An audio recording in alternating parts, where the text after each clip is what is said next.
Hi. So, this afternoon, magluluto ako ng eggplant. Tignan nyo naman kung gaano kalaki yung eggplant dito. Hindi pa ako nakakita ng eggplant na katulad dyan sa Pilipinas.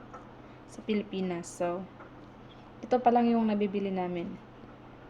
Pangalawang beses ko na nga pala bumili ng ganito. So, ang gagawin ko dito torta.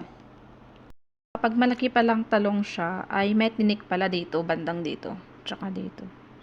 May mga tinik pala siya at saka masakit. Ayan. Syempre, tinik nga eh. Ayan. Bali, hahatiin ko to kasi sobrang laki. Kalahati lang. At patitikman ko yung aking asawa kung gusto niya yung tortang talong. So, ito nahati ko na siya. Ito lang yung aking gagawing torta. So, hindi ko na siya huhugasan kasi mamaya aalisin ko naman yung balat. Ang mangyayari ay ganyan. So, iihawin ko siya. Siguro pwede siyang hatiin. Hatiin ko pa siya ng half. Para tag-isa kami.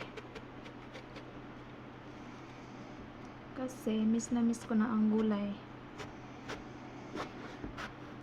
Sarap ng gulay kaya kahit malayo tayo, hahanapin pa rin natin yung gulay. So, ito na nga.